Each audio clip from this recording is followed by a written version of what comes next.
10 singing bass players of all time. These are bass players that are either the lead singer as well as the bass player, or they share lead vocals with another member of the band. So keep in mind, if this were based on bass skill alone, that would be a very different list. But this one was actually pretty tough to come up with 10 singing bass players that sang significant lead vocals. So let's just jump into it. As usual, I've got some hot takes here. So disagree with me in the comment section, perfectly okay. We've all got different opinions. But at the end of the video, I'll be giving updates on Mark Hoppus and Blink-182. So stick around for that. Number 10 is going to be Timothy B. Schmidt. Timmy can be seen here rocking out to Love Will Keep Us Alive. Rocking out with the Eagles, Poco, and many other projects, Timmy has the groove. While not front and center on a majority of his work, his place as a legend of rock and roll cannot be denied. Number 9, Dusty Hill of ZZ Top. Lay it down, brother. We just lost him in July, and it's unbelievable to see another name in ZZ Top after 52 years of the trio. He contributed lead vocals to nearly every ZZ Top album, and what a fine job he did. Here's to Elwood Francis, who I'm sure will do a wonderful job in ZZ Top, hopefully for the next 52 years. Ooh, I'm ready for some heat on this one. Number 8 is Robby Tuvak.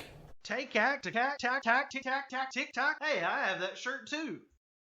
The original singer for Goo Goo Dolls, the angry punk version of Goo Goo Dolls. A band with perhaps the most dramatic, drastic transformation in all of rock and roll. If you know another style shift like this, let me know in the comments. The only other one I can think of is Sugar Ray, that just from punk rock to yacht rock, that was unbelievable. But despite the success of Johnny-fronted pop dolls, Robby, the bass player, has continued to add his unique vocal style and lyrics to many a modern-day Goo Goo Dolls tunes. And he plays a mean Yamaha. Have you guys seen that? Ooh, I want this. Number 7. It's going to be Roger Waters of the Pink Floyd. In a 360 from the Goo Goo Dolls situation, Waters went from bassist only to the creative force behind Pink Floyd. And each Pink Floyd era with different leaders has a certain charm, but it's the work of Waters that really opened the floodgates and blasted them into the wall on the dark side of the moon. It's really corny. Number 6 is going to be Sting. In my journey to hear every song ever recorded, which is what this channel is about, the Police really stood out among the bands that I thought were boring. I really put off the Police for a long time, and they were anything but. I've started the discography of Sting, but I haven't tackled it completely yet. I know it's going to be good. Sting is probably the most famous singing bass player, so kudos to you, Mr. Sting. Coming in at number 5 is going to be Michael John Burkett. You guys know the name? It's AKA Fat Mike. Even in the open-minded punk scene. From NoFX.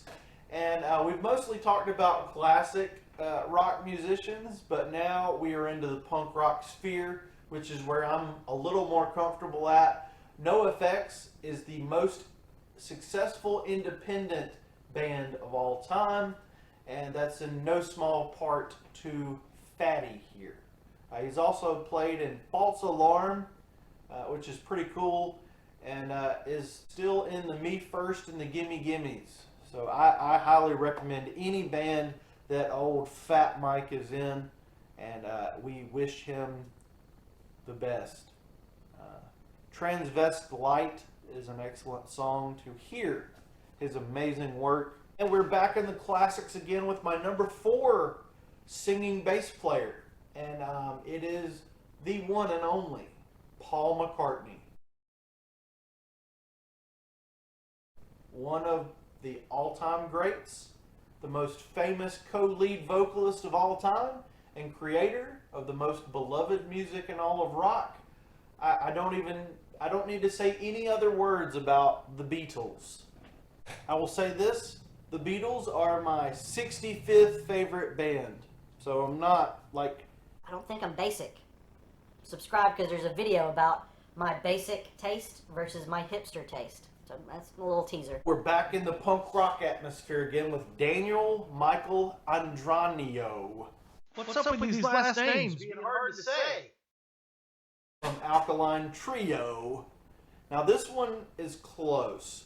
As far as the breakdown of is he the lead singer, is he co-vocalist? While Dan is listed as co-lead in some places, Matt Skiba is listed as lead. So it's really hard to tell on this one. Please let me know in the comments if you know who is actually the lead singer, or are they split evenly. I honestly feel like Matt Skiba is the front man, but maybe that's just guitar versus bass bias. Andranio, his last name's hard to say too. He's got a very interesting voice and a very cool rhythm style, keeping the beat and rocking out over 10 different bands. And I recommend, like Fat Mike, I recommend any band that Dan Andranio is in. And tell me how to say that too. I like your jokes and then you hate the Strokes. Can we combine? Eve 6 are back with new music, and my number 2 singing bass player, it's going to be Max Collins.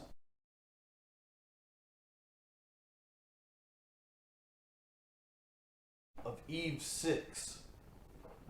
They're back from the dead. I heard it from the man himself. He actually communicated with me on the Eve 6 official Facebook page. A new Eve 6 album is in the works. While being the only person in my state that knows more than Inside Out by this band does make me very hip, I just don't see how this band has not had more success. They should be up there with Green Day, The Offspring, Rancid, the echelon of pop punk, the upper echelon.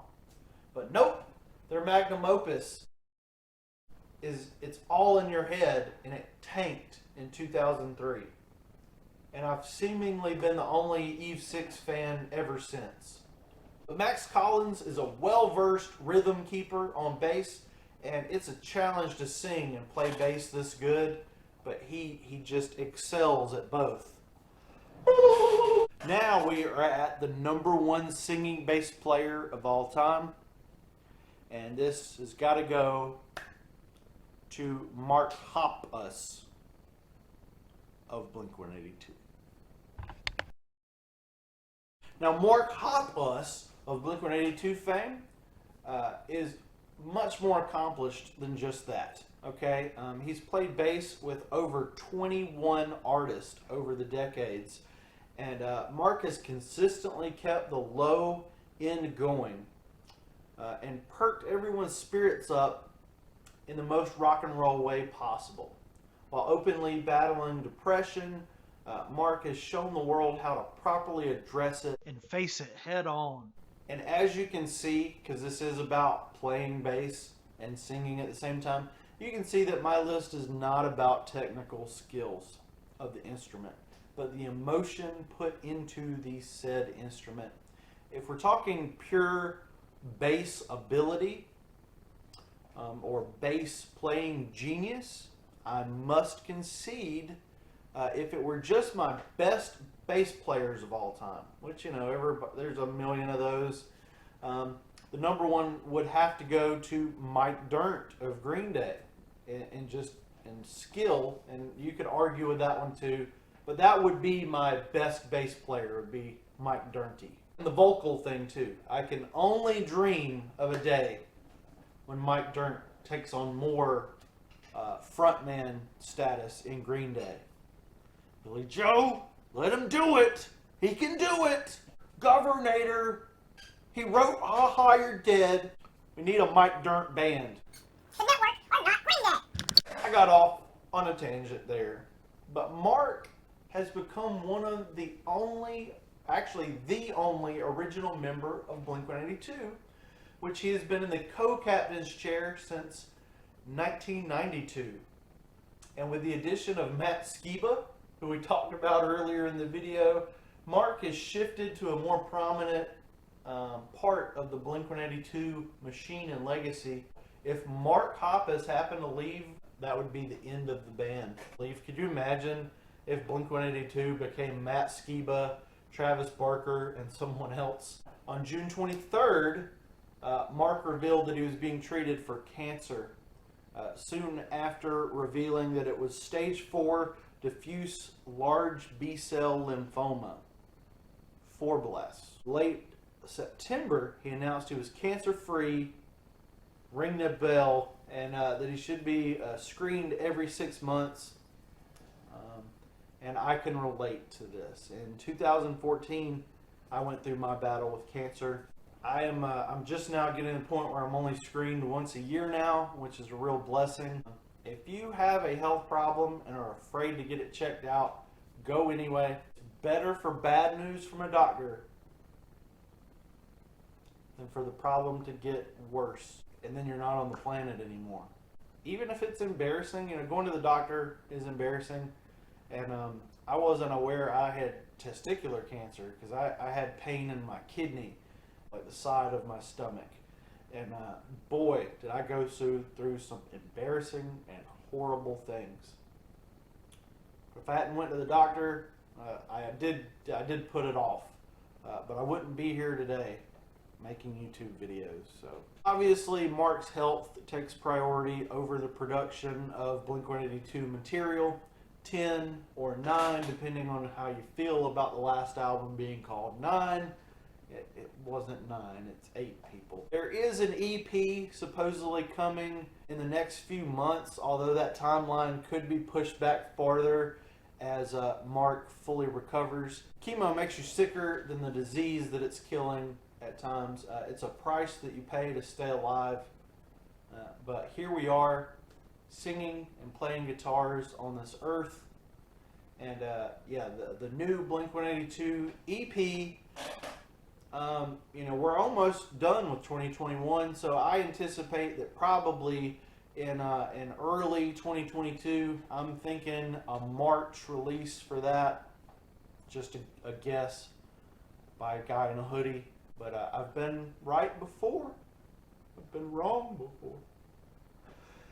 So let me know who your favorite singing bass player is. Again, they got to be a lead vocalist who's a bass player, or a bass player who has sang at least like a whole song, a whole hit song, or somewhere in there where they've sang lead vocals and played bass. Thank you guys. Hit the thumbs up, thumbs down, comment, subscribe. One more bonus round. In high school, I was told that I looked like Mark from Blink-182. Let's take a look at Mark here, and then this is me from back in my hair days. Thank you guys for watching. I'm going to leave you guys with some funny Mark pictures and gifs. Thank you.